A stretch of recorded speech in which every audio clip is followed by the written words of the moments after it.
Break के बाद एक बार फिर से रिपब्लिक भारत के कोचिना स्टूडियो में आप सभी का बहुत स्वागत है। खबरों की शुरुआत करते हैं। खबर उत्तर प्रदेश के मथुरा से सामने आ रही है, जहां पर एक बड़ा हादसा हो गया और काम कर रहे दो युवकों को करंट लग गया, जिसमें एक युवक की मौके पर ही मौत हो गई जबकि दूसरा युवक गंभीर रूप से घायल हुआ है। ये तस्वीरें आपको दिखा रहे हैं जो सीसीटीवी कैमरे में कैद हुई, कैसे यहाँ ये हादसा होता है। उत्तर प्रदेश के हाथरस का ये पूरा मामला है और इन तस्वीरों के जरिए देखिए ये कैसे मथुरा में ये हादसा हो गया। काम कर रहे दो युवकों को करंट लग गया जिसमें एक युवक की मौके पर ही मौत हो गई जबकि दूसरा गंभीर रूप से घायल हो गया है और उसका अस्पताल में इलाज चल रहा है। और बागपत से अगली खबर सामने आ रही है। यहाँ पर भी सड़क हादसा हुआ है। एक युवक को रौंद दिया गया है। कार सवार युवक था और सीसीटीवी कैमरे में इस दर्दनाक तस्वीर जो है ये कैद हुई है। आपको बता दें कि सीईओ ऑफिस के सामने युवक को रौंदते ये जो थार सवार है वो भाग निकला। तेज रफ्तार से ये कार आ रही थी और उसके बाद देखिए युवक को किस तरीके से रौंदा गया है। ये तस्वीर आपको दिखा रहे हैं। ये सीसीटीवी कैमरे में पूरी घटना जो है वो कैद हो गई है। तो तस्वीर आपको दिखा रहे हैं बागपत की ये तस्वीर है जहां सड़क हादसे की तस्वीर सामने आई है। थार सवार ने एक युवक को रौंद दिया है। सीईओ ऑफिस के सामने ये हादसा हुआ है। तेज रफ्तार थार सवार की लापरवाही ने एक युवक की जान ले ली है। कोतवाली बरोड़ क्षेत्र में ये दर्दनाक हादसा हुआ है। हालांकि इस पूरे मामले को लेकर अब पुलिस आगे की कार्रवाई कर रही है। थार सवार की तलाश लगातार जारी है क्योंकि जब घटना सामने आई थी इसके बाद जो थार सवार है वो वहां से भाग निकला था और मौके पर ही जो युवक है उसकी जान चली जाती है। युवक को रौंद दिया गया। हालांकि अब इस पूरे मामले को लेकर कार्रवाई भी लगातार जारी है। तो चलिए अगली खबर आपको बताते हैं। जिस तरह से हमास चीफ इस्माइल हानिया की हत्या करने के बाद इजराइल नहीं रुका, ठीक वैसे हिजबुल्लाह चीफ हसन नसरल्लाह के खात्मे के बाद भी हिजबुल्लाह पर इजराइल का अटैक जारी है। बिल्कुल। और इधर देखिए यमन के विद्रोहियों को जवाब अब इजराइल दे रहा है, लेकिन ईरान के साथ सीधे जंग की जगह इजराइल ने वहां के लोगों के साथ दिमाग के साथ खेलना शुरू कर दिया है जिससे वो ईरान पर आसानी से जीत हासिल कर सके। अब कैसे ये सब होगा रिपोर्ट के जरिए आपको दिखाते हैं।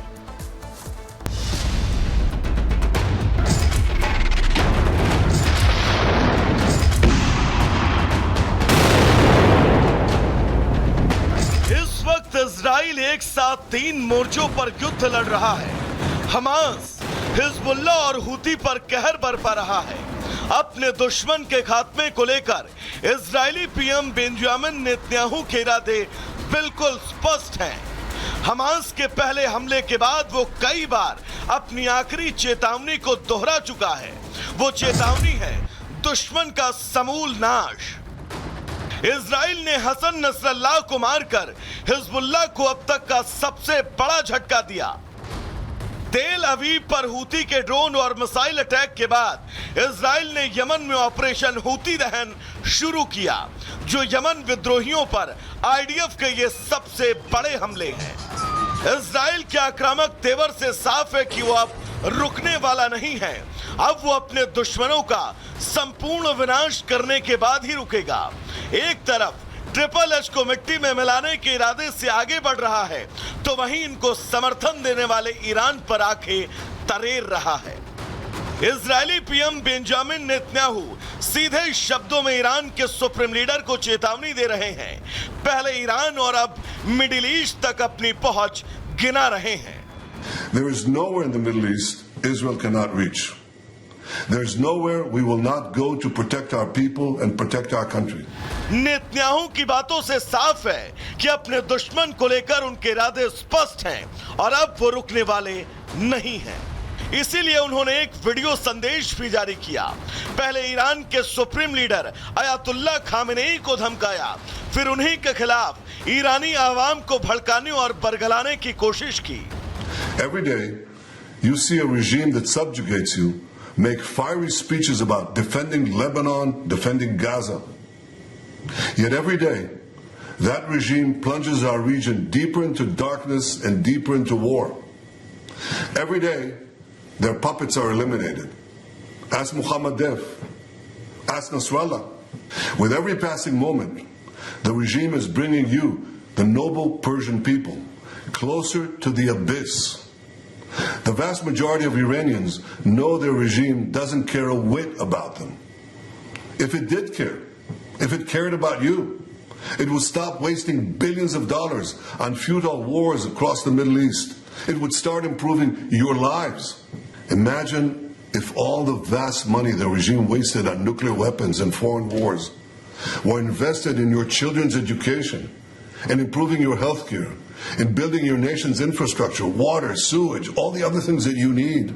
नेतन्याहू यही नहीं रुके, उन्होंने बिना नाम लिए खामेनेई को तानाशाह करार दिया और उस तानाशाह से ईरान को मुक्ति दिलाने की बात कही। अपने संदेश से कहीं ना कहीं ईरान पर इजराइल के हमले का इशारा है।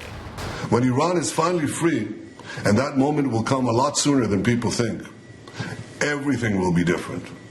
Our two ancient peoples, the Jewish people and the Persian people, will finally be at peace. Our two countries, Israel and Iran, will be at peace. When that day comes, the terror network that the regime built in 5 continents will be bankrupt, dismantled. Netanyahu को पता है कि वो triple H यानी Hamas, Hezbollah और Houthi से युद्ध बड़े आसानी से लड़ सकते, लेकिन ईरान से जंग बम और बारूद से नहीं जीती जा सकती। इसीलिए इजरायली पीएम ने अब दिमाग से खेलना शुरू किया है और ईरानी लोगों को खामेनेई के खिलाफ भड़का रहे हैं, जिससे ईरान में गृहयुद्ध जैसी स्थिति पैदा हो, सरकार गिरे और वो मौका देखकर ईरान पर अटैक कर दे। Bureau report, Republic Bharat. तो देखिए, आप इजराइल के प्रधानमंत्री बेंजामिन नेतन्याहू को देख रहे हैं और लगातार जो इजराइल है वो अलग अलग मोर्चों पर ये युद्ध लड़ रहा है, चाहे फिर वो यमन की बात करें, ईरान की बात करें, गाजा की बात करें, लेबनान की बात करें। लेकिन जब ईरान का जिक्र होता है तो यहाँ पर लगातार उनके वहां के नागरिकों के साथ, के दिमाग के साथ लगातार खेलने का प्रयास हो रहा है। उनको मेंटली ब्रेन वॉश किया जा रहा है और ये बताया जा रहा है कि कैसे ईरान के लोगों को जो मूलभूत सुविधाएं मिलनी चाहिए थी वो नहीं मिल रही है, बल्कि भारी भरकम एक बजट का इस्तेमाल सिर्फ हथियारों को बनाने में किया जा रहा है और हमलों के जरिए किया जा रहा है। तो यहाँ पर भी एक अलग तरह का युद्ध जो है ईरान में इजराइल लड़ रहा है। लेकिन अगर गाजा और लेबनान, यमन की बात करें तो एयर स्ट्राइक हो रहा है। इसके अलावा हर एक मोर्चे पर घेराव हो चुका है, चाहे फिर वो जमीनी हमलों की बात करें, आसमानी हमलों की बात करें या फिर समुद्र के जरिए हम बात करें। तो इजराइल लगातार हमले कर रहा है और इसी हमले में हिजबुल्लाह के चीफ को भी ढेर कर दिया गया और हिजबुल्लाह के चीफ के मौत के बाद कई देशों से मिलीजुली प्रतिक्रिया सामने आ रही है। अरब देशों की बात करें तो वहां पर कुछ लोग जो है मातम मना रहे हैं, तो कहीं लोग खुशी से झूमते हुए नजर आ रहे हैं। लेकिन अगर भारत की बात कर ले तो भारत में सियासतदान जो है वो कुछ सियासतदान है जिन्होंने नाराजगी जताई है नसरुल्लाह की मौत के बाद। अगर बात जम्मू कश्मीर की कर ले या फिर हम लखनऊ की बात कर ले या फिर हैदराबाद या फिर दिल्ली की बात करें, यहां पर लोग शोक मनाते हुए नजर आए। तस्वीर आपको दिखाते हैं।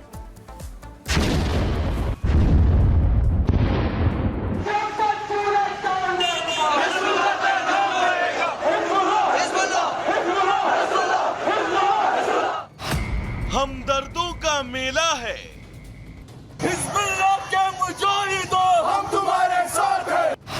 आतंकी कहां अकेला है। हिजबुल्लाह चीफ नसरुल्लाह को इजरायली सेना ने उसके घर में घुसकर उसके ही सुरक्षित बंकर में मारकर क्या गिराया। अपने ही देश में नसरुल्लाह के चाहने वालों ने मातम मनाना शुरू कर दिया।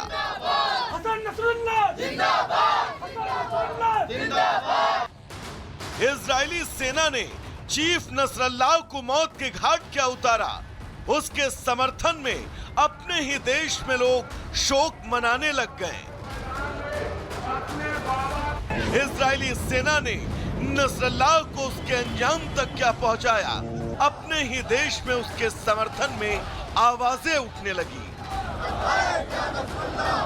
लेकिन ये आवाजें अक्सर उस वक्त पर आपको मौन नजर आएंगी जब बांग्लादेश में हिंदुओं का संहार होगा।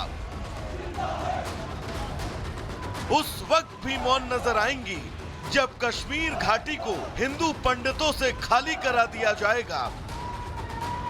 और मौन तब भी नजर आएंगी जब किसी शोभा यात्रा, रथ यात्रा, विसर्जन यात्रा पर पथराव होगा।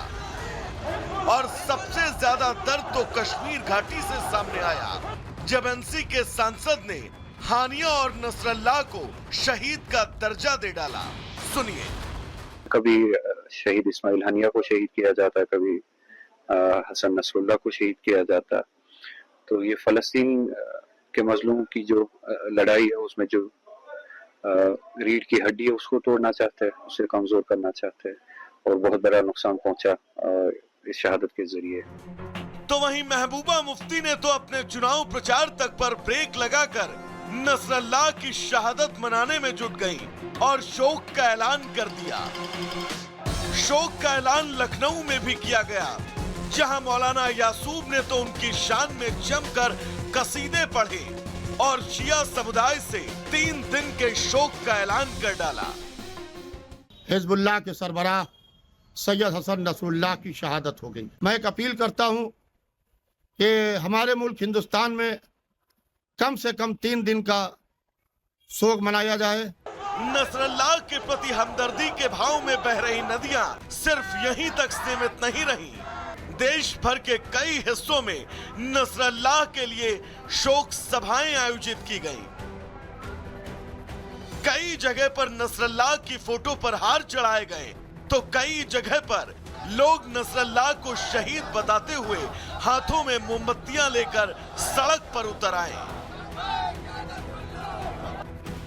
जबकि नसरल्लाह के विरोध में उतरे लोगों ने यह तक कह दिया कि अगर भारत के अंदर भी कोई नसरल्लाह है तो उसे भी मारना चाहिए। सुनिए। राहुल गांधी, महबूबा मुफ्ती, ये लोग रो रहा है नसरुल्लाह कैसे मरे। भारत का अंदर भी कोई नसरुल्लाह है, उनको भी मारना चाहिए। खैर, इजराइल के इस बदले की आग और इस आग में जलकर स्वाहा हो चुका नसरल्लाह, जिसके खितमगारों का लगातार सामने आना ये साफ कहता और पूछता भी है कि मकसूद हुए गुनाहों की आखिर रजा क्या है, नसरुल्लाह के इन हमदर्दों की दवा क्या है। Bureau report, Republic Bharat. तो नसरल्लाह के समर्थन में भारत की अलग अलग जगहों पर फिर से प्रदर्शन हो रहा है। सबसे पहले आपको बता दें, लखनऊ में शिया समुदाय के लोग प्रदर्शन कर रहे हैं। बिल्कुल, देखिए, इसके अलावा अगर हम बात करें तो आज जो है प्रदर्शन की तस्वीरें लगातार निकल कर सामने आने वाली है। लखनऊ की हमने बात कर ली, हजारों लोगों के शामिल होने का दावा जो है इस प्रदर्शन में किया गया है। बिल्कुल, और हजारों लोग इकट्ठा हैं, शोक व्यक्त कर रहे हैं, मातम मना रहे हैं। छोटा इमामबाड़ा से लेकर बड़ा इमाम